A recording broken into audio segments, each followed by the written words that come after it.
സ്ത്രീധനം എന്ന് പറയുന്നൊരു സംഗതി ഉള്ളത് കൊണ്ട്, പണം സ്വരൂപിക്കേണ്ടതുള്ളത് കൊണ്ട് കുട്ടികളെ വിദ്യാഭ്യാസം ചെയ്യിപ്പിക്കാതിരിക്കുന്നുണ്ട്. ഒരു മെയിൽ പ്രിവിലേജ് അല്ലെങ്കിൽ പേട്രിയാർക്കിയൽ പ്രിവിലേജ് അതും നിലനിന്ന് പോരുന്നൊരു ഒപ്രസീവ് സിസ്റ്റമാണ്. ഫിസിക്കൽ അബ്യൂസ് ആണ് നമ്മൾ ഏറ്റവും കൂടുതൽ കാണാറുള്ള അബ്യൂസ്. അത് വളരെ എവിഡൻ്റ് ആയിട്ടുള്ള, വിസിബിൾ ആയിട്ടുള്ള അബ്യൂസ്. പക്ഷേ അതിൻ്റെ കൂടെ തന്നെ ഇമോഷണൽ അബ്യൂസ് ഉണ്ട്, സെക്ഷൽ അബ്യൂസ് ഉണ്ട്, ആൻഡ് ഫിനാൻഷ്യൽ അബ്യൂസ് ഉണ്ട്. പക്ഷേ ഇത് പലർക്കും അറിയില്ല എന്നുള്ളതാണ് സത്യം. ഇതിനെ ഒരു ഫിസിക്കൽ അബ്യൂസ് ആയിട്ട് കൺസിഡർ ചെയ്തിട്ടില്ല. അത് ദേഷ്യത്തിൻ്റെ പുറത്ത് ചെയ്തതാണ്, വാശിപ്പുറത്ത് ചെയ്തതാണെന്നൊക്കെയാണ് പറയാറുള്ളത്. കത്തിക്കും, മണ്ണെണ്ണ എന്നൊക്കെ പറയുന്ന, അല്ലെങ്കിൽ നീ ഫേസും കൊണ്ട് പുറത്തിറങ്ങുന്നത് എനിക്കൊന്ന് കാണണം എന്നൊക്കെ പറയുന്നത് ഒരേ സമയം ഫിസിക്കൽ അബ്യൂസും ഇമോഷണൽ അബ്യൂസുമാണ്. വല്ലപ്പോഴും കൂടിയിട്ട് ഒരു വലിയ പൊട്ടിത്തെറി ഉണ്ടായാലും നമുക്കതിനെ അബ്യൂസായിട്ട് തന്നെ കരുതേണ്ടി വരും. അപ്പോൾ പലരും പറയാറുണ്ട്, ഞാൻ ജീവിതത്തിൽ ആദ്യമായിട്ടാണ് ഒന്ന് തല്ലിയത് എന്ന് പറയും. ജീവിതത്തിൽ ആദ്യമായി തല്ലിയാലും അത് അബ്യൂസാണ്. സ്ത്രീകളോടും പുരുഷന്മാരോടും പറയുന്ന ഒരു കാര്യമാണ്, നമുക്കൊരു ഹെൽത്തി ഫ്രണ്ട് സർക്കിൾ എപ്പോഴും ഉണ്ടായിരിക്കണം. ഒരു പോർഷൻ ഓഫ് സ്വത്തുമായിട്ടാണ് പലപ്പോഴും സ്ത്രീകൾ വിവാഹം കഴിഞ്ഞ്, നമ്മുടെ ഒരു ഏഷ്യൻ കൾച്ചറിലൊക്കെ ഒരു പോർഷൻ ഓഫ് സ്വത്തുമായിട്ടാണ് അവർ വീട്ടിലേക്ക് വരാറുള്ളത്. പക്ഷെ പലപ്പോഴും ഇവർക്ക് യൂസ് ചെയ്യാൻ പറ്റുന്നില്ല എന്നുള്ളതാണ് സത്യം. അന്ന് അവർ എൻ്റെ അടുത്ത് പറഞ്ഞൊരു വാക്കുണ്ട്, ഹം ജൈസേ ഹി വൈസേ ഹി രഹന എന്ന് പറഞ്ഞു. അതായത് നിങ്ങൾ എങ്ങനെയാണോ അങ്ങനെ തന്നെ ഇരിക്കും.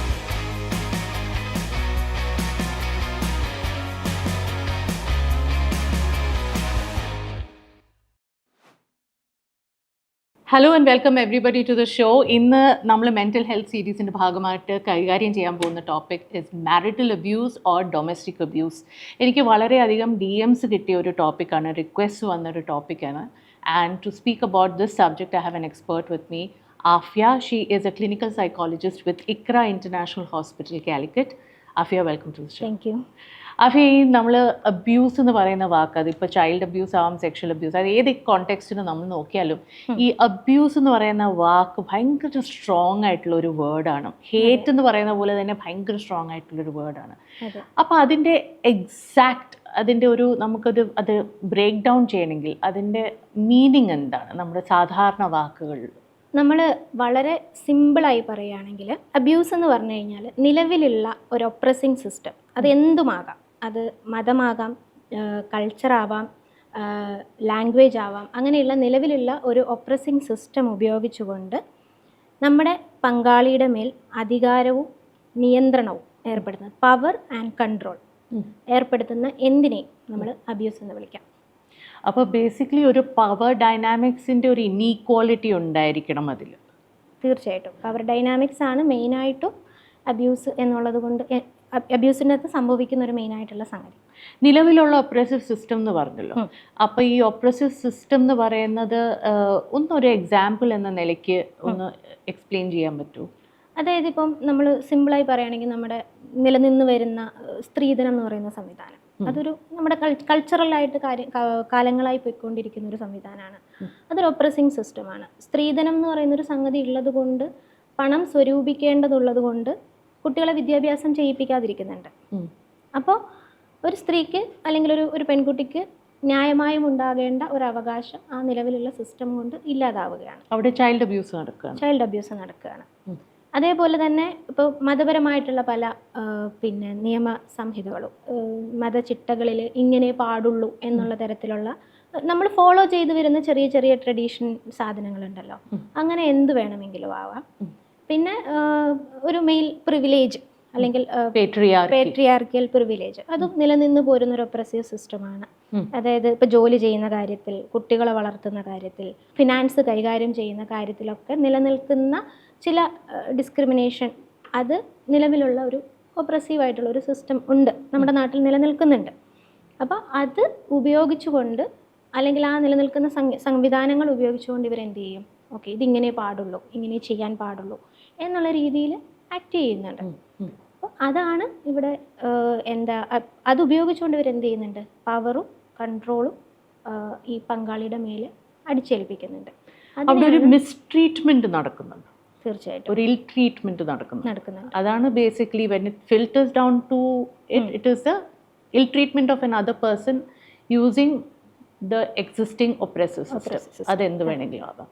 മൂവിങ് ഓൺ ടു അബ്യൂസ് എന്ന് പറയുന്ന പല തരത്തിലുള്ള അബ്യൂസ് ഉണ്ടെന്ന് എനിക്കറിയാം. പക്ഷേ നമ്മളെപ്പോഴും ഹൈലൈറ്റ് ചെയ്ത് പറയുന്നത് ഫിസിക്കൽ അബ്യൂസാണ്. അതായത് തല്ലിയോ പിടിച്ചോ തള്ളിയോ അല്ലെങ്കിൽ എന്തെങ്കിലും സാധനം എടുത്തെറിഞ്ഞോ. ഇപ്പോൾ ആഫിയുടെ എക്സ്പീരിയൻസിൽ എന്തൊക്കെ തരത്തിലുള്ള അബ്യൂസുകളാണ് വിത്തിൻ എ ഡൊമസ്റ്റിക് സ്പേസ്, അതായത് ഒരു മാരേജ് എന്ന സ്പേസിൽ എന്ത് തരത്തിലുള്ള അബ്യൂസുകളാണ് നടക്കുന്നത്? ഫിസിക്കൽ അബ്യൂസ് ആണ് നമ്മൾ ഏറ്റവും കൂടുതൽ കാണാറുള്ള അബ്യൂസ്. അത് വളരെ എവിഡൻ്റ് ആയിട്ടുള്ള വിസിബിൾ ആയിട്ടുള്ള അബ്യൂസ്. പക്ഷേ അതിൻ്റെ കൂടെ തന്നെ ഇമോഷണൽ അബ്യൂസ് ഉണ്ട്, സെക്ഷൽ അബ്യൂസ് ഉണ്ട്, ആൻഡ് ഫിനാൻഷ്യൽ അബ്യൂസ് ഉണ്ട്. ഇങ്ങനെ പലതരത്തിലുള്ള ഇമിഗ്രേഷൻ അബ്യൂസുകളുണ്ട്.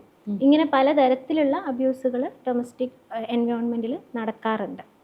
അപ്പോൾ അത് ഫിസിക്കലാണ് ശരിക്കും നമ്മൾ ഏറ്റവും കൂടുതൽ എവിഡൻ്റ് ആയിട്ട് നമ്മൾ കാണുന്നത്. എവിഡൻ്റ് അല്ലാത്ത ഫിസിക്കൽ അബ്യൂസ് ഉണ്ടോ? ഉണ്ട്, തീർച്ചയായിട്ടും. അത് എന്ത് തരത്തിലുള്ള? അത് നമ്മൾ ഇപ്പോൾ പങ്കാളിയുടെ ഫേവറേറ്റ് ആയിട്ടുള്ള സാധനങ്ങൾ നശിപ്പിക്കുക. ഉദാഹരണത്തിന് ഫോൺ എറിഞ്ഞ് പൊട്ടിക്കുക, ഗാഡ്ജറ്റ്സുകൾ നശിപ്പിക്കുക, ഇഷ്ടപ്പെട്ട വസ്ത്രങ്ങൾക്ക് തീയിടുക, അല്ലെങ്കിൽ പെറ്റ്സിനെ നമ്മൾ വളരെ ഓമനിച്ച് കൊണ്ട് നടക്കുന്ന നമ്മുടെ പെറ്റ്സിനെ ഉപദ്രവിക്കുക. ഇങ്ങനെയുള്ള സംഗതികളെല്ലാം തന്നെ ഫിസിക്കൽ വയലൻസിനകത്ത് വരുന്ന, ഫിസിക്കൽ അബ്യൂസിനകത്ത് വരുന്ന സാധനങ്ങളാണ്. ഡോക്യുമെൻറ്റ്സുകൾ നശിപ്പിക്കുക, ഇങ്ങനെ ഉള്ള കാര്യങ്ങളെല്ലാം തന്നെ എന്ത് ചെയ്യും, ഈ പറഞ്ഞ പോലെ ഡൊമസ്റ്റിക് വയലൻസിനകത്ത് അല്ലെങ്കിൽ ഫിസിക്കൽ വയലൻസിനകത്ത് വരുന്ന സംഗതികളാണ്. പക്ഷേ ഇത് പലർക്കും അറിയില്ല എന്നുള്ളതാണ് സത്യം.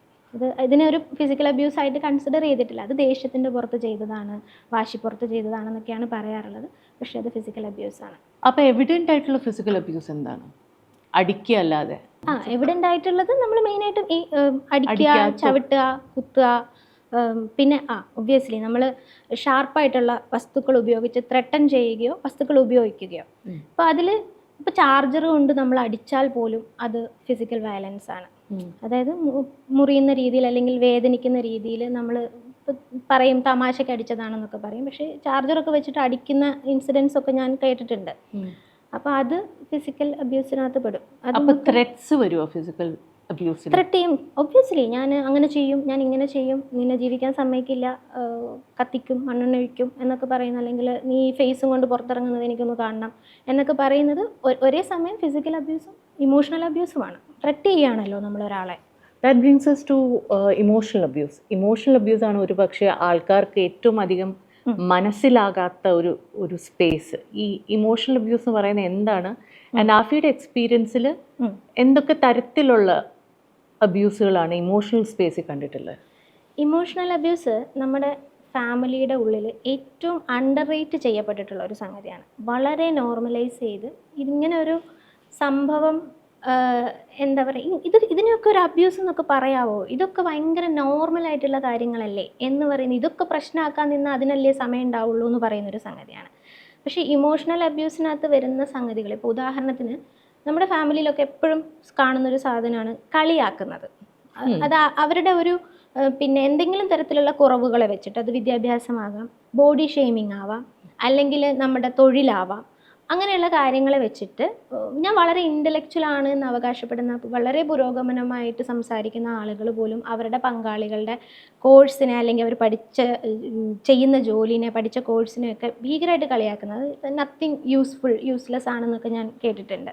അപ്പോൾ ഇങ്ങനെ കളിയാക്കുന്നത്, പിന്നെ ബോഡി ഷെയിം ചെയ്യുന്നത്, നെയിം കോൾ ചെയ്യുന്നത്, ഇരട്ടപ്പേര് വിളിച്ച് കളിയാക്കുന്നത്, പിന്നെ അങ്ങനെയുള്ള കാര്യങ്ങളെല്ലാം ഇമോഷണൽ അബ്യൂസിനകത്ത് വരുന്ന സംഗതികളാണ്. അതേപോലെ തന്നെയുള്ളൊരു സംഗതിയാണ് ബ്ലെയിം ചെയ്യുന്നത്.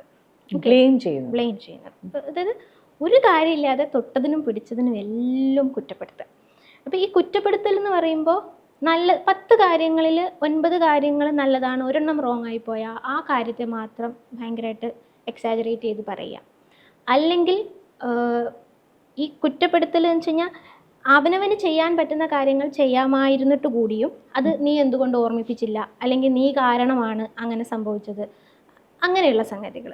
വീടിൻ്റെ ഉള്ളിലേക്ക് വരുമ്പോൾ ഇപ്പോൾ നമ്മൾ ഇപ്പോൾ ഭക്ഷണം ഉണ്ടാക്കി ഉപ്പില്ല, പുളിയില്ല, അല്ലെങ്കിൽ ഡ്രസ്സ് അയൺ ചെയ്തത് ശരിയായിട്ടില്ല, ഇതിങ്ങനെ കോൺസ്റ്റൻ്റ്ലി കേട്ടുകൊണ്ടിരിക്കുകയാണ്.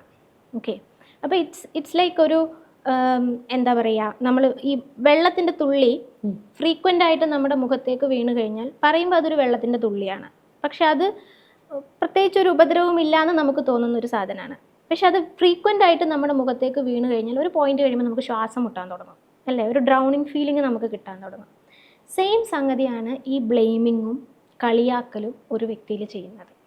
എസ്പെഷ്യലി അത് നമ്മുടെ ഇൻറ്റിമേറ്റ് പാർട്ട്ണറിൽ നിന്നാവുമ്പോൾ അതിൻ്റെ ഇൻറ്റൻസിറ്റി കൂടും. അങ്ങനെയാണ് ഇമോഷണൽ അബ്യൂസിനകത്ത് പറയാൻ പറ്റുന്ന കാര്യങ്ങൾ. ഈ ബ്ലെയിമിംഗ് എന്ന് പറയുന്ന ഒരു രീതിയിൽ കൗണ്ടർ അറ്റാക്കും ആവാമല്ലോ. അതായത് ഒരു വ്യക്തി അവർ ചെയ്ത തെറ്റുകൾക്ക് മാപ്പ് പറയാതെ അതിനെ ഏറ്റെടുക്കാതെ അത് മറിച്ച് ആ പങ്കാളിയുടെ മേളിലിടുന്നത്, അതും ഒരു തരം ബ്ലെയിമിങ് അല്ലെങ്കിൽ കൗണ്ടർ അറ്റാക്ക് അല്ലെങ്കിൽ ഇമോഷണൽ അബ്യൂസ് എന്ന് കരുതാൻ പറ്റുമോ? തീർച്ചയായിട്ടും. ഞാൻ നേരത്തെ പറഞ്ഞതുപോലെ തന്നെ നിങ്ങൾ പ്രൊവോക്ക് ചെയ്തിട്ടാണ്, അല്ല നീ അങ്ങനെ പറഞ്ഞതുകൊണ്ടാണ് ഞാൻ അങ്ങനെ ചെയ്തത്, അല്ലെങ്കിൽ നീ ഇങ്ങനെ ചെയ്തിരുന്നെങ്കിൽ ഈ പ്രശ്നങ്ങളൊന്നും ഉണ്ടാവില്ലായിരുന്നു. അപ്പോൾ അത് ഓക്കെ, എനിക്ക് ഇതിങ്ങനെ സംഭവിച്ചു, എനിക്ക് തെറ്റ്, എൻ്റെ ഭാഗത്ത് നിന്ന് ഇങ്ങനെ ഒരു മിസ്റ്റേക്ക് പറ്റി എന്നുള്ളത് അക്നോളജ് ചെയ്യുന്നതിന് പകരം അത് ഡിനൈ ചെയ്തിട്ട് വീണ്ടും വീണ്ടും വീണ്ടും അതുകൊണ്ടാണ് ഇതിങ്ങനെ ചെയ്തിരുന്നെങ്കിൽ ഒരു പ്രശ്നവും ഉണ്ടാവില്ലായിരുന്നു, അല്ലെങ്കിൽ നീ ഒന്ന് അഡ്ജസ്റ്റ് ചെയ്തിരുന്നെങ്കിൽ ഒരു പ്രശ്നവും ഉണ്ടാവില്ലായിരുന്നു എന്ന് പറയുന്നതും ഒരു തരത്തിൽ ബ്ലെയിമിംഗ് ആണ്. അപ്പോൾ അത് നമ്മൾ പങ്കാളി അത് കേൾക്കുമ്പോൾ അവർക്ക് തന്നെ തോന്നും, ശരി, ഞാൻ ആ സമയത്തൊന്നും മിണ്ടാതിരുന്നാൽ മതിയായിരുന്നു, ഇത്ര വലിയ പ്രശ്നമൊന്നും ഉണ്ടാവില്ലായിരുന്നു, അല്ലെങ്കിൽ ഞാനിങ്ങനെ ചെയ്തത് കൊണ്ടാണ് മൂപ്പർക്ക് ദേഷ്യം, അല്ലെങ്കിൽ മൂപ്പത്തിക്ക് ദേഷ്യം കൂടത്തേ ഉള്ളൂ എന്നുള്ള തരത്തിൽ ചിന്തിക്കാനും മതി. അത് വളരെ നോർമലൈസ് ചെയ്യുന്ന ഫാമിലി സിസ്റ്റംസും ആണ്. തീർച്ചയായും. പ്രത്യേകിച്ച് അമ്മമാരാണെങ്കിലും അമ്മായിയമ്മമാരാണെങ്കിലും അവരൊക്കെ പറയാം, ഓ അത് സാരമില്ല, ആ സമയത്ത് മിണ്ടാതിരുന്നാ പോരെ മതി എന്ന്. ഒരു ചെവി കേട്ടിട്ട് അങ്ങ് ഒരു ചെവി കൂടെ കേട്ട് മറ്റേ ചെവി കൂടെ അങ്ങ് വിട്ടാൽ മതി, എന്തിനാ അതിനൊക്കെ റിയാക്ട് ചെയ്യാൻ നിൽക്കുന്നത്, ഇങ്ങനെയുള്ള വളരെ നോർമലൈസ് ചെയ്ത് അതിനെ അങ്ങ് വിടും. ഇതിലെന്താ കാര്യം എന്ന് വെച്ചാൽ ഇതിൽ പലപ്പോഴും ഇത് വളരെ ഇൻഫ്രീക്വൻ്റ് ആയിട്ട് നടക്കുവാണെങ്കിൽ അതൊരു അബ്യൂസ് എന്ന നിലയ്ക്ക് അത് കരുതേണ്ട കാര്യമില്ല. എന്ത് തോന്നുന്നു അങ്ങനെ? അത് ഇതിൻ്റെ ഫ്രീക്വൻസി, ഡ്യൂറേഷൻ, ഇൻറ്റൻസിറ്റി ഇത് വെച്ചിട്ടാണ് ഇത് നമുക്ക് അനലൈസ് ചെയ്യാൻ പറ്റുള്ളൂ. ഓക്കെ, വല്ലപ്പോഴും കൂടിയിട്ട് ഒരു വലിയ പൊട്ടിത്തെറി ഉണ്ടായാലും നമുക്കതിനെ അബ്യൂസായിട്ട് തന്നെ കരുതേണ്ടി വരും. തീർച്ചയായിട്ടും. കാരണം ഇപ്പോൾ അല്ലാത്തപ്പോൾ പ്രശ്നമൊന്നുമില്ല. ഒരു 6 മാസം കൂടുമ്പോൾ നല്ല രീതിയിലൊരു വയലൻസ് ഉണ്ടാവുന്നു എന്ന് വെച്ച് കഴിഞ്ഞാൽ ഫിസിക്കൽ അബ്യൂസും മെൻ്റൽ അബ്യൂസും അടക്കമുള്ള വലിയൊരു ഇവൻ്റ് ഉണ്ടാവുന്നു എന്ന് വിചാരിക്കുമ്പോൾ ആ ബാക്കി 90% അവിടെ അങ്ങ് റദ്ദ് ചെയ്യപ്പെടുകയാണ്. അപ്പോൾ അതിന് നമ്മൾ അബ്യൂസായിട്ട് തന്നെ കണക്കാക്കേണ്ടി വരും. അല്ലാതെ ഇത് കൺസിസ്റ്റൻറ്റ് ഇൻ്റർമിറ്റൻറ്റ് ഫ്രീക്വൻസി ഉള്ള ഒരു കാര്യം മാത്രമല്ല.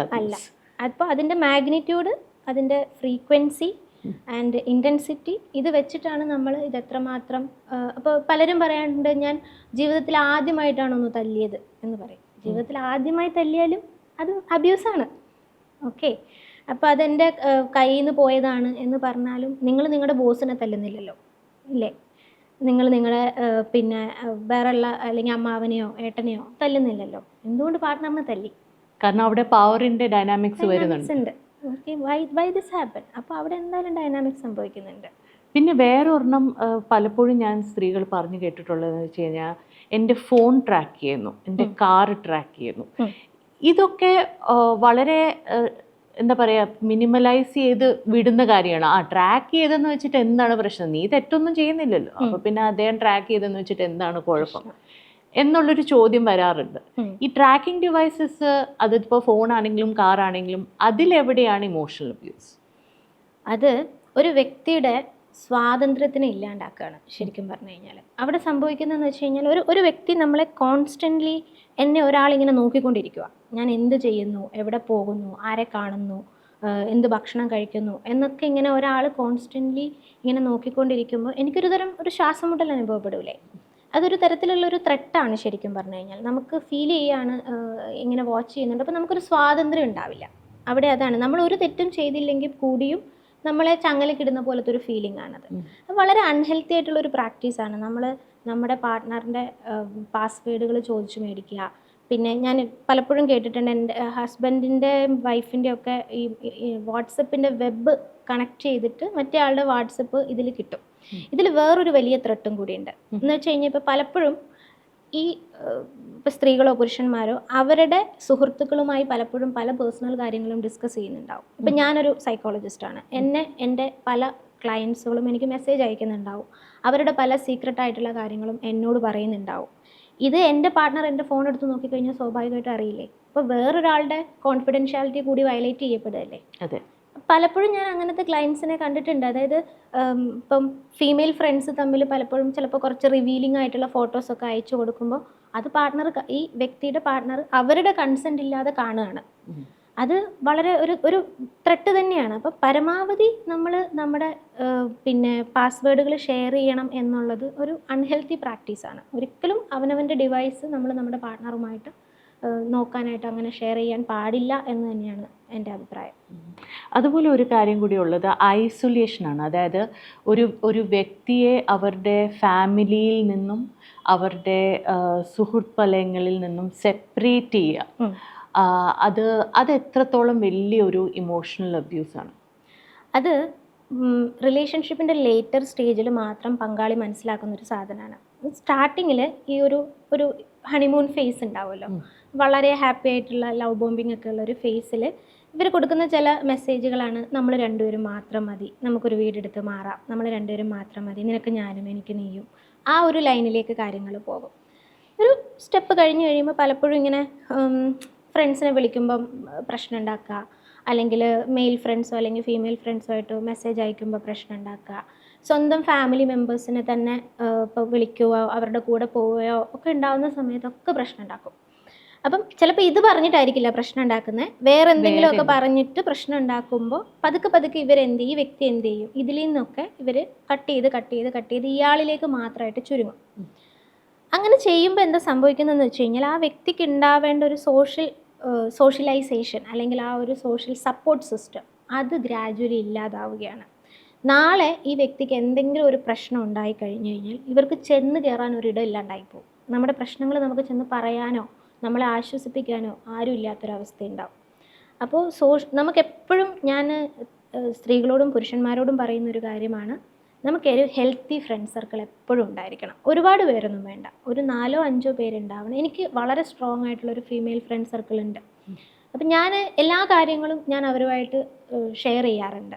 ഓക്കെ, എനിക്ക് വേണ്ട കാര്യങ്ങൾ ഞാൻ എടുക്കാറുണ്ട്. അപ്പോൾ അത് കീപ്പ് ചെയ്യുന്നത് എന്തിനാന്ന് വെച്ച് കഴിഞ്ഞാൽ ഞാൻ ഒരാളിലേക്ക് മാത്രം പാർട്ട്ണറിലേക്ക് മാത്രം ചുരുങ്ങിപ്പോയി അപ്പം ഞാനും ചിലപ്പം പൊസസീവ് ആവാൻ സാധ്യതയുണ്ട്. അപ്പോൾ എനിക്ക് ഇപ്പുറത്ത് എന്നെ ബിസി ആക്കി വെക്കാൻ ജോലിയും എൻ്റെ ഒരു സൗഹൃദ സർക്കിളും എൻ്റെ ഫാമിലിയൊക്കെ ഉണ്ടെങ്കിൽ ഞാൻ കുറേ കൂടി ഒക്യുപ്പൈഡ് ആയിരിക്കും. അതൊരു ഹെൽത്തി ഇൻഡിവിജ്വലിന്റെ ലക്ഷണമാണ് അല്ലേ? സ്വന്തമായ ഒരു സർക്കിൾ ഓഫ് ഫ്രണ്ട്സ് ഉണ്ടാവുക എന്ന് പറയുന്നത് വളരെ അത്യാവശ്യമായിട്ടുള്ള ഒരു കാര്യമാണ്. മെന്റൽ ഹെൽത്തിന് തന്നെ വളരെ ഇമ്പോർട്ടൻ്റ് ആയിട്ടുള്ള അത് പലപ്പോഴും സ്ത്രീകൾ ഒരു പക്ഷേ കല്യാണം കഴിച്ച് കഴിയുമ്പോൾ, ഞാൻ കൂടുതൽ സ്ത്രീകളെ കുറിച്ചാണ് സംസാരിക്കുന്നത്, കാരണം ആണുങ്ങൾക്ക് പിന്നെയും പുറത്ത് പോകാനുള്ള അല്ലെങ്കിൽ ഒരു ഹോം മേക്കർ ആണെങ്കിൽ അവർ വീട്ടിനകത്ത് ഒതുങ്ങുകയാണ്, പിന്നെ അവരുടെ ഫ്രണ്ട് സർക്കിൾ അവരുടെ ഹസ്ബൻഡിന്റെ ഫ്രണ്ട് സർക്കിളായിട്ട് ചുരുങ്ങുകയാണ്. അപ്പോൾ ഒരു പ്രശ്നം വരുമ്പോൾ അവരുടേതായ ഒരു ഫ്രണ്ട് സർക്കിൾ ഇല്ലാതാവുകയാണ്. അത് കാരണം തന്നെ കുറെ അധികം അബ്യൂസും അവർക്ക് നേരിടാനുള്ള സാധ്യത കൂടുന്നു. അതെ, പലപ്പോഴും ഈ ഹസ്ബൻഡിന്റെ ഫ്രണ്ട് സർക്കിളോ അല്ലെങ്കിൽ ഹസ്ബൻഡിന്റെ ഫാമിലി മെമ്പേഴ്സോ ഒക്കെ ആകുമ്പോൾ ഉണ്ടാവുന്ന ബുദ്ധിമുട്ടുകൾ അവർക്ക് ഓപ്പൺ അപ്പ് ചെയ്യാൻ പറ്റണം എന്ന് നിർബന്ധമില്ല. അതേസമയം ഇവരുമായിട്ടൊന്നും ഒരു ബന്ധമില്ലാത്തൊരു ഫ്രണ്ട് സർക്കിളാണ് നമുക്കുള്ളതെങ്കിൽ നമുക്ക് കുറച്ചും കൂടി എളുപ്പത്തിൽ അവരുമായിട്ട് ഓപ്പൺ. പലപ്പോഴും ക്ലയൻസ് വരുന്ന സമയത്ത് അവരെങ്ങനെ ഞാൻ ചോദിക്കും, ഹസ്ബൻഡിനെ അല്ലെങ്കിൽ വൈഫിനെ പുറത്തിരുത്തിട്ടെ ഒറ്റയ്ക്ക് സംസാരിക്കണമെന്ന് വെച്ച് കഴിഞ്ഞാൽ ഭയങ്കര സന്തോഷത്തോടെ അവർ സമ്മതിക്കും. കാരണം അവർക്ക് ഒറ്റയ്ക്ക് സംസാരിക്കണം, അവർക്ക് കുറേ കാര്യങ്ങൾ ഷെയർ ചെയ്യാനുണ്ട്. അപ്പം അതിനുള്ള സ്പേസ് അവർ ജീവിക്കുന്ന ചുറ്റുപാടിലില്ല. അതൊരു കോൺഷ്യസ് എഫേർട്ടും കൂടിയായിരിക്കണം എല്ലാ വ്യക്തികളുടെ ഭാഗത്ത്. Moving on to the next one, which is sexual abuse. Sexual abuse നമ്മൾ എപ്പോഴും വിചാരിക്കുന്നത് in the context of rape അല്ലെങ്കിൽ മാരിറ്റൽ റേപ്പ് അല്ലെങ്കിൽ ലാക്ക് ഓഫ് കോൺസെന്റ് എന്നാണ്. പക്ഷേ ഇതിനപ്പുറം കുറച്ച് കാര്യങ്ങളുണ്ടല്ലേ that you need to understand about sexual abuse. Sexual abuse നമ്മൾ പറയും it's not about sex always, it's about power. അതായത് പങ്കാളിയുടെ സമ്മതം അല്ലെങ്കിൽ അവരുടെ ആ ഒരു താല്പര്യം, ഇഷ്ടം, ഇൻറ്റിമസി, മനസ്സിന് ഉള്ളിൽ സ്നേഹത്തോടെയുള്ള ഒരു അപ്രോച്ച്, ഈ സംഗതി ഉണ്ടാവാതെ നടക്കുന്നതൊക്കെ തന്നെയും നമുക്ക് വേണമെങ്കിൽ അബ്യൂസായിട്ട് കണക്കാക്കാം. കാരണം ഫാമിലി ഡൈനാമിക്സിൽ വരുമ്പം കൺസെൻറ്റ് എന്നുള്ളൊരു വാക്കിനേക്കാൾ കൂടുതൽ ഇഷ്ടം, സ്നേഹം, പ്രണയം എന്നൊക്കെ ഉള്ള വാക്കിനാണ് കുറച്ചും കൂടെ നമ്മൾ മുൻഗണന കൊടുക്കേണ്ടത്. കാരണം നമ്മുടെ ഇൻറ്റിമേറ്റ് പാർട്ട്ണറാണല്ലോ. അപ്പോൾ അതിൽ വരുമ്പോൾ പലപ്പോഴും സംഭവിക്കുന്നതെന്ന് വെച്ച് കഴിഞ്ഞാൽ ഈ അബ്യൂസ് അല്ലെങ്കിൽ മറൈറ്റൽ റേപ്പ് എന്നുള്ളതിനൊരു നമ്മൾ മാറ്റി നിർത്തിയാലും വീടിൻ്റെ ഉള്ളിൽ പലപ്പോഴും ഒരു ഫുള്ളി വില്ലിങ് ആയിട്ടുള്ള അല്ലെങ്കിൽ എൻജോയബിൾ ആയിട്ടുള്ള ഒരു സെക്ഷൽ ലൈഫ് ആയിരിക്കില്ല പലർക്കും ഉണ്ടാവുന്നത്. പലപ്പോഴും സംഭവിക്കുന്നത് എസ്പെഷ്യലി സ്ത്രീകളുടെ കാര്യം വരുമ്പോൾ അവർക്ക് ശരിക്കും പറഞ്ഞാൽ ഒരു റീസൺ വേണം. സ്ത്രീകൾക്ക് എപ്പോഴും ഫോർ ഹാവിങ് സെക്സ് അവർക്കൊരു റീസൺ വേണം എന്നാണ് എനിക്ക് തോന്നിയിട്ടുള്ളത്. റീസൺ എന്ന് പറഞ്ഞു കഴിഞ്ഞാൽ കുറേ നേരം നമ്മുടെ കൂടെ ഒരു ക്വാളിറ്റി ടൈം സ്പെൻഡ് ചെയ്ത് നമ്മളെ മനസ്സിലാക്കി അണ്ടർസ്റ്റാൻഡ് ചെയ്ത് വളരെ ഗ്രാജുവലി പോകുന്നൊരു പ്രോസസ്സാണ് സ്ത്രീകളെ സംബന്ധിച്ചിടത്തോളം സെക്സ് എന്ന് പറയുന്നത്. പിന്നെ സ്ത്രീകളുടെ സെക്ഷൽ ഇൻട്രസ്റ്റുകൾ അവരുടെ മെൻസ്ട്രൽ സൈക്കിളിനനുസരിച്ച് വേരി ചെയ്തുകൊണ്ടിരിക്കും. അപ്പോൾ അതിലൊക്കെ നമ്മുടെ പാർട്ട്ണറിൻ്റെ സൈഡിൽ നിന്ന് ഒരു ഡീപ്പർ അണ്ടർസ്റ്റാൻഡിങ് വേണം.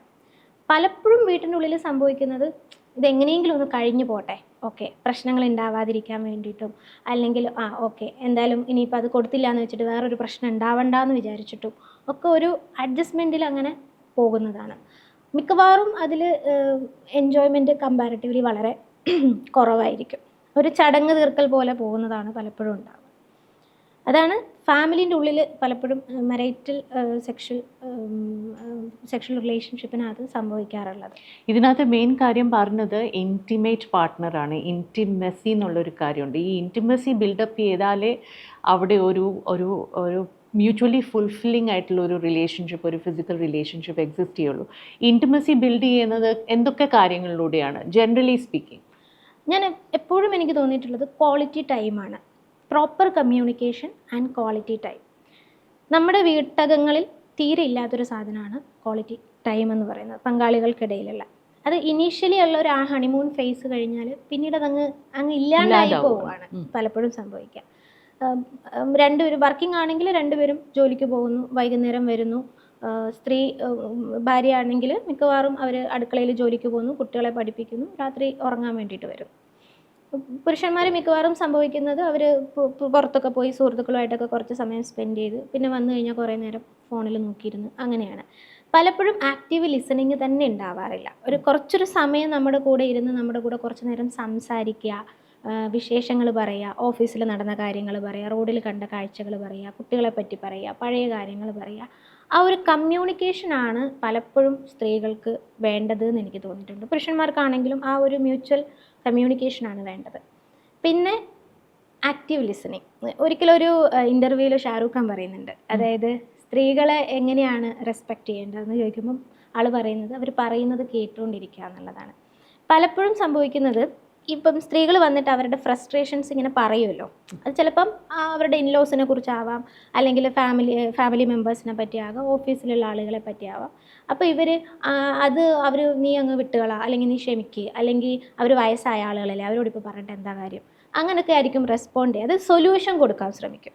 ശരിക്കും അവിടെ സൊല്യൂഷൻ അല്ല വേണ്ടത്. നമ്മൾ പറയുന്നത് കേട്ടിട്ടൊന്ന് അക്നോളജ് ചെയ്താൽ മതി. അതായത് നിനക്ക് നല്ല ബുദ്ധിമുട്ടായല്ലേ, സാരമില്ലടോ, എല്ലാം ശരിയായിക്കോളും, കുഴപ്പമൊന്നുമില്ല, ഓക്കെ, ഈ ഒരു സംഗതിയാണ് അവിടെ വേണ്ടത്. ഓക്കെ, അത് പലപ്പോഴും എന്ത് ഉണ്ടാവാറില്ല.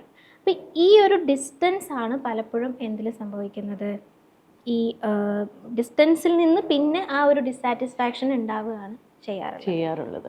പിന്നെ അതിനകത്ത് വേറൊരു കാര്യം ഈ കണക്ഷൻ ബിൽഡ് ചെയ്യാന്നും കൂടിയാണ്. അതെനിക്കൊന്ന് വേറൊരു ടോപ്പിക് തന്നെയാണ്, നമ്മൾ എങ്ങനെ കണക്ഷൻ ബിൽഡ് ചെയ്യുന്നത്. Moving on to the next one, just financial abuse.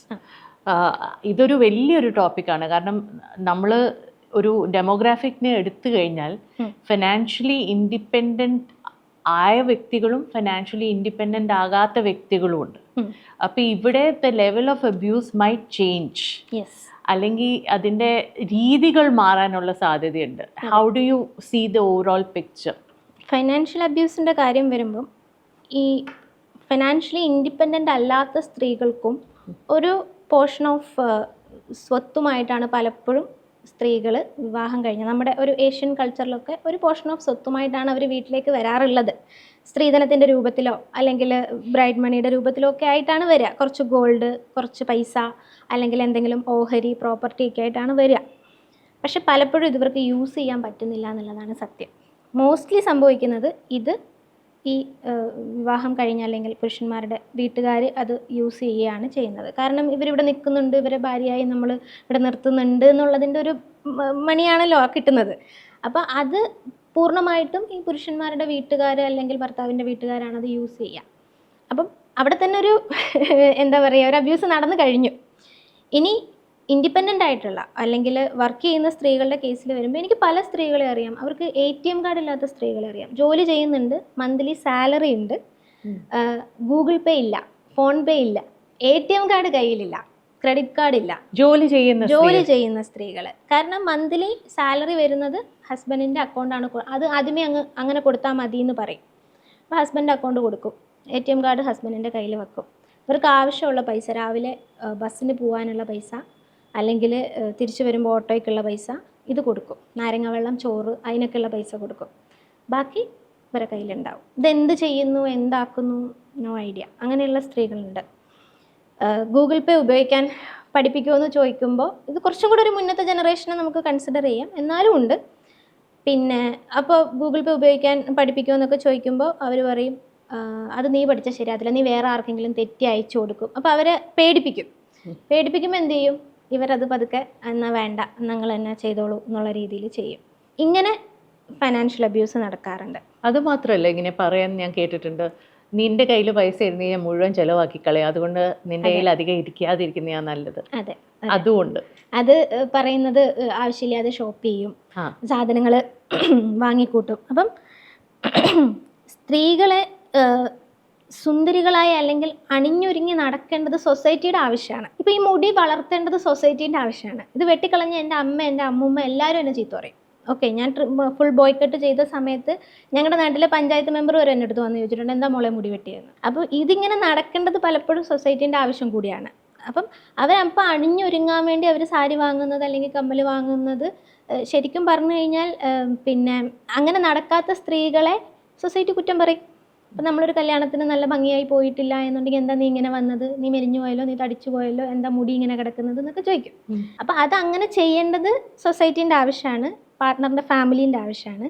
പക്ഷേ ഇവർ ഒരുങ്ങാൻ വൈകാൻ പാടില്ല. ഓക്കെ, മുടിയില്ലാത്ത പാൻറ് ഷർട്ട് ഇടേണ്ട ഒരാൾക്ക് 5 മിനിറ്റ് മതി റെഡിയാവാൻ. മുടിയുള്ള ചുരിദാർ ഇടേണ്ട, കമ്മലും മാലയും വളയൊക്കെ ഇടേണ്ട ഒരാൾക്ക് ഒരുപക്ഷെ 1 മണിക്കൂർ എടുക്കും റെഡിയാവാൻ. അതും ഫൈനാൻഷ്യൽ അബ്യൂസും തമ്മിൽ എന്താണ് ബന്ധം? ഫൈനാൻഷ്യൽ ഇത് കണക്റ്റഡ് ആണ് പരസ്പരം, അങ്ങോട്ടും ഇങ്ങോട്ടും. അപ്പോൾ ഈ അണിഞ്ഞൊരുങ്ങാൻ നമുക്ക് പണം കൂടുതൽ ആവശ്യം വന്നേക്കാം, അല്ലെങ്കിൽ പുരുഷന്മാർക്ക് ചിലവാകുന്നതിനേക്കാൾ കൂടുതൽ, അല്ലെങ്കിൽ സാധാരണ ചിലവിനേക്കാൾ കൂടുതൽ ചിലപ്പോൾ നമുക്ക് 5 10 കൂടുതൽ വന്നേക്കാം. അപ്പോൾ പിന്നെ അത് പ്രശ്നമായി. ഓക്കെ, അപ്പോൾ ഇതിൻ്റെ പിന്നിൽ ഇങ്ങനെ ഡീപ്പ് റൂട്ടഡ് ആയിട്ടുള്ള ഒരുപാട് സാധനങ്ങൾ കിടപ്പുണ്ട് എന്നുള്ളത് ആർക്കും മനസ്സിലാവില്ല.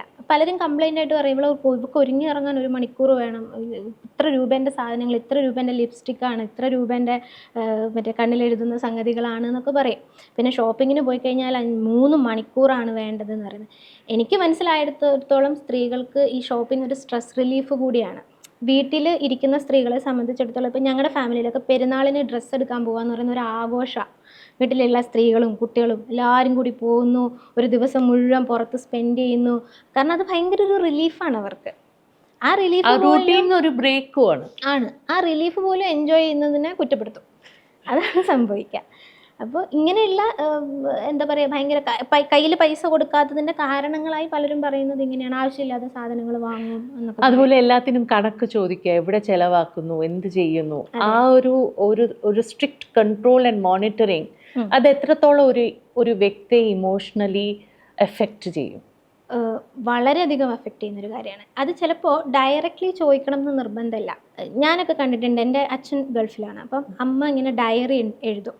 അപ്പോൾ ഡയറിയിൽ ഓരോ മാസത്തെയും അച്ഛൻ അയച്ച പൈസ, അമ്മ ചിലവാക്കിയ പൈസ, എല്ലാ ഗൾഫിലുള്ള സ്ത്രീകളുടെയും വീട്ടിൽ ഒരു കാലത്ത് ഈ ഡയറി ഉണ്ടായിരുന്നു.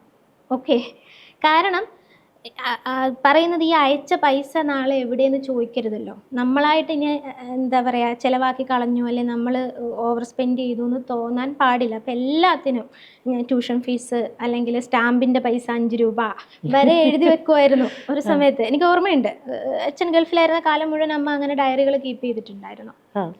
അപ്പോൾ ഇതൊക്കെ എന്താ പറയുക, ഒരു ഇൻവിസിബിൾ പ്രഷർ ഇവരുടെ മേളിലുണ്ട്.